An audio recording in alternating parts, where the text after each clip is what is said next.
오늘 여러분과 함께 나눌 말씀은 하나님의 사람으로 세상의 빛을 비추라, 하나님의 사람으로 세상의 빛을 비추란 제목으로 함께 은혜를 나누고자 합니다. 여러분, 사라가 죽었습니다. 아브라함의 평생의 반려자 사라가 죽은 것입니다. 127세라는 나이에 이제 죽었죠. 그러니까 아브라함 입장에서는 아직 며느리도 보지 못한 노인에게 이제 아내의 죽음은 너무나도 슬프고 가슴 아픈 일이었을 것입니다. 그래서 성경은 아브라함이 사라를 위하여 슬퍼하며 애통했다라고 기록합니다. 그런데 바로 그 슬픔의 자리에서 오늘 말씀은 우리에게 한 가지 질문을 던집니다. 그 아브라함의 모습, 아브라함이 그 슬픔을 당했던 그 아브라함의 모습을 보면서 이런 질문을 던지는 것입니다. 당신은 가장 큰 슬픔 앞에서 어떤 사람으로 지금 드러나고 있습니까? 그리고 더 나아가 하나님의 사람은 그 슬픔의 자리에서 어떻게 세상에 빛을 비추어야 하는가? 이런 질문입니다. 예수님은 우리에게 너희는 세상의 빛이라고 말씀하였습니다. 이 말씀은 우리가 막 기쁘고 모든 일이 잘 될 때 그때 너희는 세상의 빛이다 이렇게 말씀하신 것이 아닙니다. 오히려 우리의 진짜 빛은 인생의 가장 어두운 순간에 정말 슬픔과 절망의 자리에 이렇게 있을 때 그때 비로소 드러난다는 사실입니다. 여러분, 그러므로 하나님의 사람으로 세상의 빛을 비추라 이 제목을 가지고 우리가 어떻게 세상 속에서 하나님의 사람으로 빛을 발할 것인가를 살피며 은혜를 나누시기를 주님의 이름으로 축원합니다. 세 가지를 살펴보겠습니다. 첫 번째로, 하나님의 사람은 아무리 슬퍼도 해야 할 일은 하는 사람입니다. 아무리 슬퍼도 해야 할 일은 하는 사람. 우리 2절 3절 말씀 같이 읽겠습니다. 시작.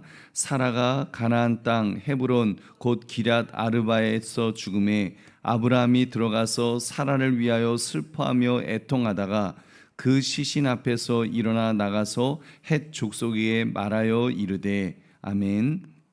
아브라함은 슬퍼했습니다. 애통하다고 했습니다.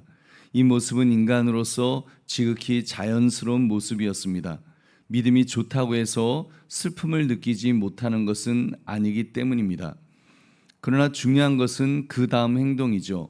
그는 그 시신 앞에서 일어나 나갔다라고 말합니다. 여러분, 슬픔에 주저앉아 있지 않았다는 것입니다. 슬픔에 매몰되어서 모든 것을 놓아버리지 않았습니다.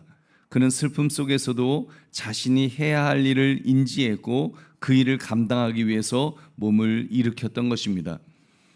보비론 성도님들, 이것이 하나님의 사람이 세상 사람들과 다른 점입니다. 세상은 슬픔이 찾아오면 모든 것을 멈춰야 한다고 말합니다. 슬픔에 잠식당하는 것을 당연하게 여깁니다. 그래서 막 보면은 그 장례식 같은 때 보면은 막 창자가 끊어지는 것처럼 애절하게 막 그 떼글떼글 구르면서 그렇게 슬퍼하는 것들을 볼 수 있습니다. 그러나 믿음의 사람은 슬픔을 충분히 느끼되 믿음의 사람도 충분히 슬퍼할 수 있죠. 충분히 슬퍼하되 그 슬픔이 자신의 삶을 삼키도록 지배되도록 그렇게 내버려 두지 않습니다. 왜 그렇습니까? 믿음의 사람에게는 슬픔 너머에 있는 영원한 소망이 있기 때문인 줄로 믿습니다. 여러분, 지금의 이별이, 지금 이 아브라함 같은 경우도 지금의 이별이 설령 그것이 죽음으로 인한 이별이라고 할지라도 그 끝이 아님을 알기 때문입니다. 아브라함이 일어선 것은 이러한 맥락으로 보아야 합니다. 단지 장례 절차를 치르기 위함만이 아니었습니다. 그것은 슬픔을 이기는 선포였습니다. 나는 이 슬픔에 주저앉지 않겠다. 나는 하나님께서 내게 주신 삶의 책임을 계속해서 감당하겠다고 하는 그런 선포인 것입니다. 이것이 바로 어둠 속에서 빛을 발하는 하나님의 사람이 가지는 첫 번째 모습입니다. 슬픔 속에서 어떤 고통, 아픔 속에서도 다시 일어서는 그 모습 말입니다. 그러므로 어떠한 비극과 슬픔을 만난다 할지라도 그것에 사로잡혀 끌려가는 인생이 아니라 믿음으로 다시 일어서시는 저와 여러분 되시기를 주님의 이름으로 축원합니다. 두 번째, 하나님의 사람은 누구에게나 하나님의 지도자로 존경받을 수 있습니다. 하나님의 지도자로 존경받는 모습. 아브라함이 이제 해쪽 속에 가서 아내의 매장지를 구했죠. 그때 그들이 어떻게 반응했다고 했습니까? 우리 6절의 말씀을 우리 다시 한번 같이 읽겠습니다. 시작. 내 주여 들으소서. 당신은 우리 가운데 있는 하나님이 세우신 지도자이시니 우리 묘실 중에서 좋은 것을 택하여 당신의 죽은 자를 장사하소서. 우리 중에서 자기 묘실에 당신의 죽은 자 장사함을 금할 자가 없으리이다. 아멘.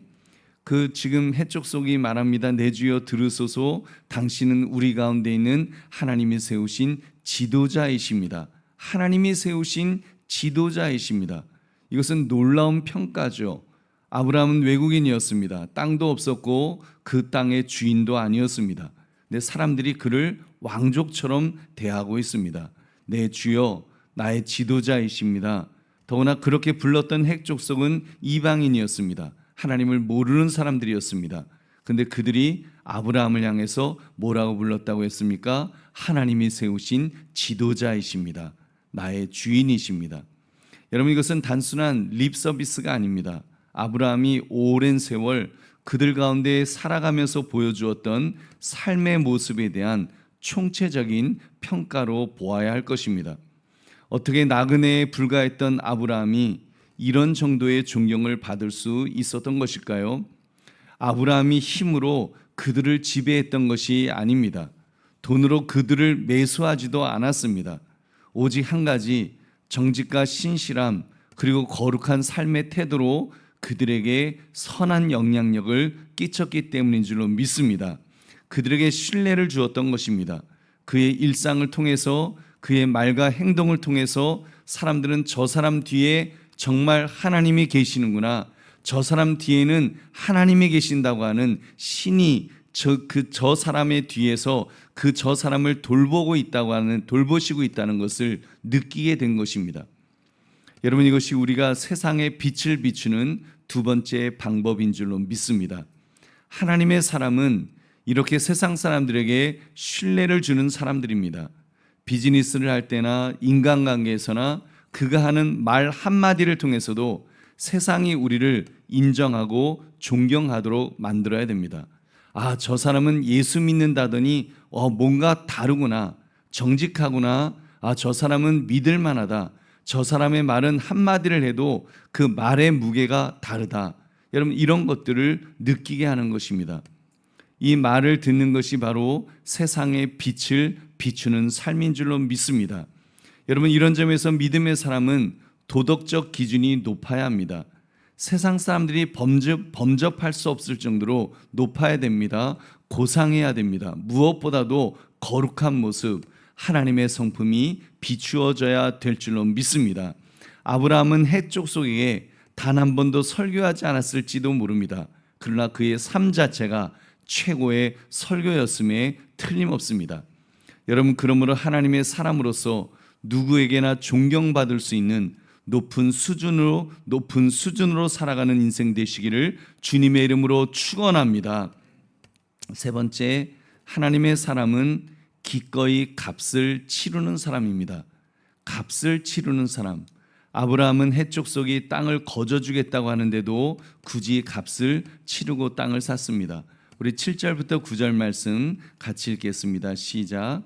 아브라함이 일어나 그 땅 주민 해족속을 향하여 몸을 굽히고 그들에게 말하여 이르되, 나로 나의 죽은 자를 내 앞에서 내어다가 장사하게 하는 일이 당신들의 뜻일진데 내 말을 듣고 나를 위하여 소알의 아들 에브론에게 구하여 그가 그의 밭머리에 있는 그의 막벨라 굴을 내게 주도록 하되 충분한 대가를 받고 그 굴을 내게 주어 당신들 중에서 매장할 소유지가 되게 하기를 원하노라 하매. 아멘. 보배는 성도님들, 이 아브라함이 왜 해쪽 속의 호의를 거절하고 꼭 돈을 내고 땅을 샀을까요? 그것은 단순히 거래를 확실히 하거나 자기 체면을 세우기 때문이 아니었습니다. 그것은 언약의 증거를 남기기 위해서였습니다. 아브라함은 하나님께 약속을 받았습니다. 내가 너에게 이 땅을 주겠다. 근데 현실은 어땠습니까? 여전히 떠돌이 나그네였습니다. 손에 쥔 땅 한 평도 없었습니다. 바로 그때 아브라함은 막벨라 굴을 돈 주고 샀던 것입니다. 이것은 단순한 묘지가 아니죠. 하나님의 약속이 반드시 이루어진다는 눈에 보이는 증거였던 것입니다. 이제 그것은 모든 족장들의 무덤이 될 것입니다. 그것은 이삭도 야곱도 사라도 리브가도 레아도 묻히게 될 곳이 될 것입니다. 즉 족장들의 무덤이요 신앙의 뿌리가 되는 증거가 될 곳이었습니다. 그래서 아브라함의 후손들이 그 무덤을 볼 때마다 깨달았을 것입니다. 아, 우리는 여기서 살 사람들이구나. 이 땅은 하나님이 주신 약속의 땅이구나. 그래서 애굽에서 그렇게 노예로 살다가도 다시 그 땅으로 갈 수 있었던 것은 아브라함의 그런 결단, 아브라함의 그런 값을 치루었던 그 희생 때문인 줄로 믿습니다. 보배로운 성도님들, 믿음은 말로만 하는 게 아닙니다. 하나님이 약속하셨다 입으로만 고백하는 게 아닙니다. 믿음은 증거를 남기는 것입니다. 아브라함이 막벨라 굴을 샀듯이 우리도 믿음으로 살 때 다음 세대에게 남길 증거를 세워야 합니다. 자녀들이 부모님의 기도하는 모습을 볼 때 우리 가정은 하나님을 의지하는 그런 가정이구나. 이것을 그 부모의 그런 신앙의 모습을 볼 때 여러분 깨닫게 될 것입니다. 교회가 예배를 포기하지 않고 지켜나갈 때 우리는 언약 백성이다라는 증거가 될 것입니다. 고난 중에도 하나님을 붙드는 모습을 보여줄 때 하나님의 약속은 변치 않는다는 증거가 될 것입니다. 즉 아브라함이 무덤을 공짜로 받지 않고 값을 치룬 것은 하나님의 언약의 증거를 후손들에게 분명히 남기기 위함이었습니다. 여러분 우리도 이렇게 살아갑시다. 여러분 믿음의 삶 속에 믿음의 사람으로서 살아가면서 그런 증거를 남깁시다. 그래서 다음 세대들이 아 하나님은 살아계시다 하는 사실을 붙잡을 수 있도록 여러분 우리가 그렇게 살아가야 될 줄은 믿습니다. 아브라함이 값을 치루었던 것처럼 우리도 믿음의 사람으로서 값을 치릅시다. 값을 치르면서 그렇게 살아갈 때 하나님께서 그 사람을 통해서 놀라운 역사를 이루어 주실 줄로 믿습니다. 그러므로 어떤 형편 어떤 처지에서도 끝까지 자기 역할을 잘 감당하시기를 주님의 이름으로 축원합니다. 이제 말씀을 맺습니다. 예수님께서 우리를 향해서 너희는 세상의 빛이다라고 하셨습니다. 이 말씀이 꼭 우리가 어떤 대단하고 특별한 일을 해야 된다고 하는 그런 요구의 말씀만은 아닙니다. 오늘 아브라함처럼 인생의 가장 큰 슬픔 앞에서도 좌절하지 않고 일어나서 맡겨진 일을 감당하는 것, 세상 속에서 신뢰와 존경을 받는 것, 그리고 어떤 절망적인 상황에서도 하나님의 약속을 붙들고 정말 그 어떤 대가를 치루어서라도 믿음으로 살아내는 것, 이것이 얼마나 귀한 모습인지 모릅니다. 이것이 바로 우리의 삶으로 세상의 빛을 비추는 일인 줄로 믿습니다. 그러므로 하나님의 사람으로 세상의 빛을 비추라, 이 제목처럼 어떤 경우에도 세상의 빛을 비출 수 있는 저와 여러분 되시기를 주의 이름으로 축원합니다.